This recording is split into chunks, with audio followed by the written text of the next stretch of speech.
¿Qué entiendes por Dios? Cuando alguien dice Dios, el Padre, ¿cuál es la imagen? ¿Cuál es la idea que te viene a la mente? La gente tiende a decirme que es el creador, el gran jefe, el que manda. Cuando pregunto por el Hijo, la gente me dice Jesús, el Salvador, el Redentor, el segundo al mando, mi amigo. Cuando pregunto por el Espíritu Santo, acostumbran quedarse con la mirada perdida.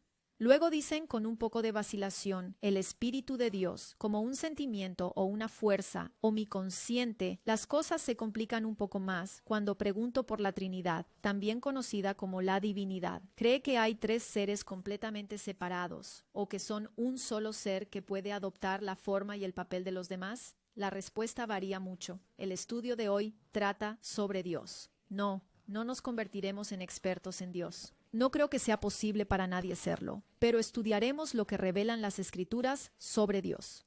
Comencemos con Dios el Padre. Veremos algunos pasajes de cada uno de ellos. El capítulo 14.9 de Juan dice que Jesús le dijo: «Tanto tiempo he estado con vosotros y no me has conocido, Felipe. El que me ha visto a mí, ha visto al Padre. ¿Cómo puedes decir, muéstranos al Padre?» Felipe le pide a Jesús que le muestre al Padre, pero Jesús le responde que quien le ha visto a él, ha visto al Padre. A primera vista, nos da la impresión de que el Hijo y el Padre son exactamente la misma persona, pero la experiencia me ha enseñado que nunca debemos tomar solo una parte de la Biblia y hacernos toda una idea teológica. Guárdate eso en la cabeza y continuemos.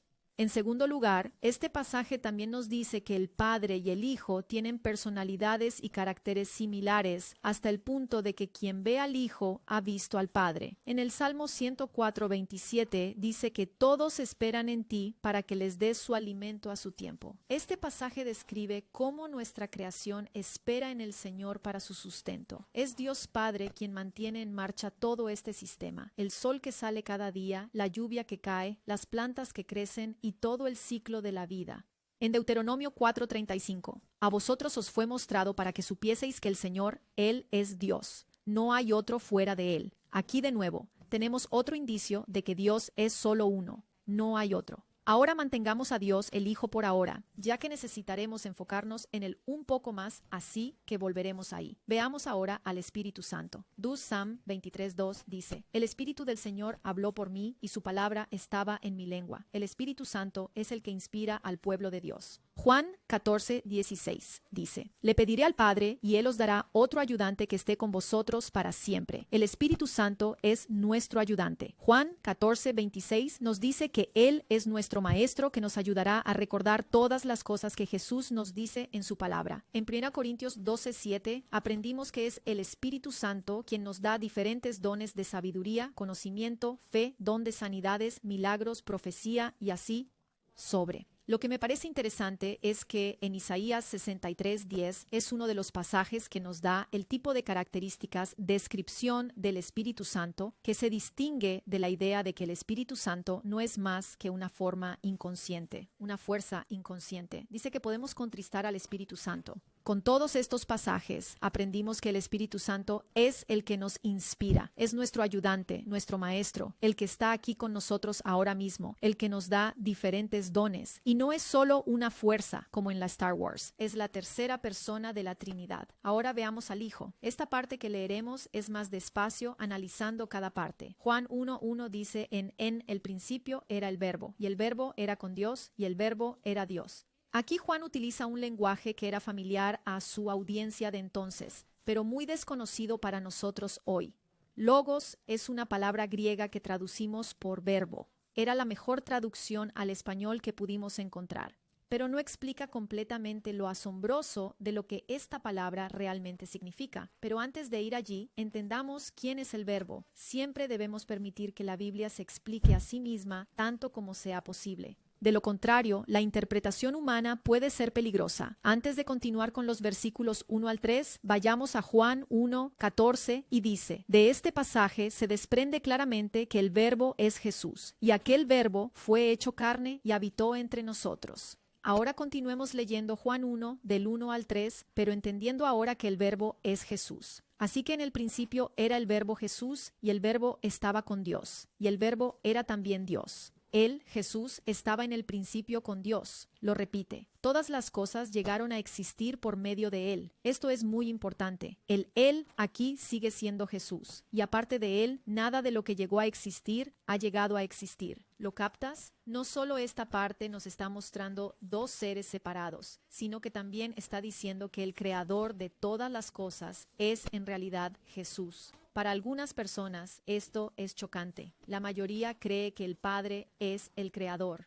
Y eso no está completamente equivocado. Volveremos a ello. Confirmemos lo que acabo de decirles. Colosenses 1, 15, 17. El cual es la imagen del Dios invisible, el primogénito de toda criatura. Porque por él fueron criadas todas las cosas que están en los cielos y que están en la tierra, visibles e invisibles. Sean tronos, sean dominios, sean principados, sean potestades. Todo fue criado por Él y para Él, y Él es antes de todas las cosas, y por Él todas las cosas subsisten. Si lees un poco antes de este pasaje, verás que está hablando claramente de Jesús. Voy a abrir aquí un pequeño paréntesis. La traducción al español para la palabra primogénito puede ser un poco confusa, ya que da la impresión de ser el primero en ser creado. Por esta razón, algunos creen, e incluso tenemos denominaciones enteras que no creen que Jesús es Dios debido a esta descripción. Pero ese no es el caso. Él es el primogénito o el hijo unigénito en un sentido de pacto, no en el sentido ontológico. Este pasaje es del libro llamado The Heavenly Trio por Ty Gibson, un libro asombroso. Lo recomiendo altamente para entender este tema. Ahora volvamos al punto de esta lección. Jesús es nuestro creador. Esa es la razón por la que Juan usa la palabra logos. En griego significa que la palabra logos puede hacer que las cosas existan de la nada. Él habla y las cosas simplemente aparecen.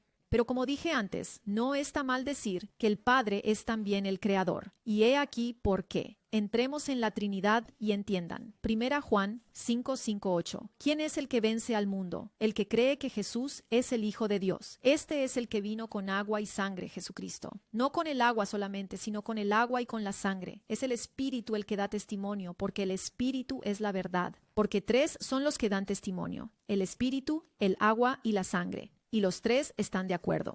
Algunas versiones de la Biblia terminan diciendo que los tres son uno. Sin embargo, también parece decir que los tres son entidades o seres completamente separados. Hay tres que testifican y los tres están de acuerdo. Ten esto en cuenta también. A continuación, Génesis 1:26. Fíjense en los detalles.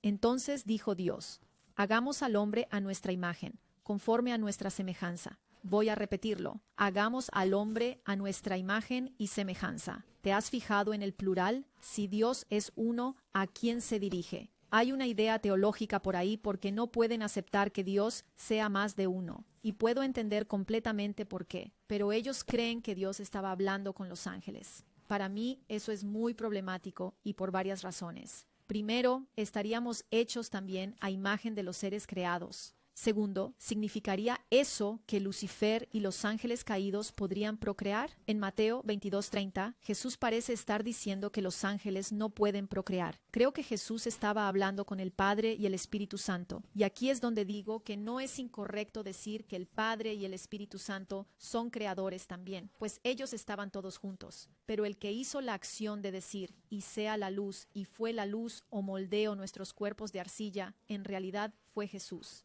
Volviendo a la Trinidad, mira este pasaje de Mateo 3, 16, 17. Después de ser bautizado, Jesús subió inmediatamente del agua, y he aquí que los cielos se abrieron, y vio al Espíritu de Dios que descendía como paloma y se posaba sobre él. Y he aquí una voz del cielo que decía: Este es mi Hijo amado, en quien tengo complacencia. En este pasaje vemos la presencia de los tres al mismo tiempo y en el mismo lugar. El Hijo estaba en el agua, el Espíritu Santo vino como una paloma y la voz del Padre salió del cielo. No el Espíritu Santo. Tres seres separados en el mismo tiempo, en el mismo lugar. Muy claro.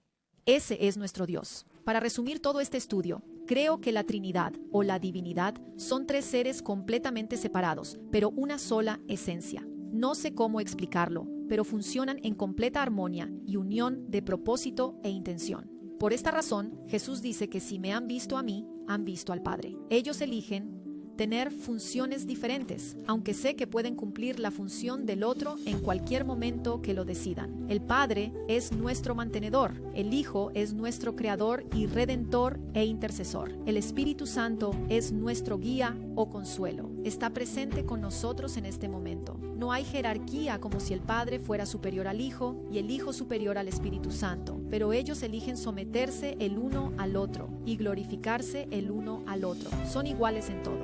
Co-Dios, coeterno, co-creador. Y eso es lo que Dios nos ha revelado. Ese es nuestro Dios.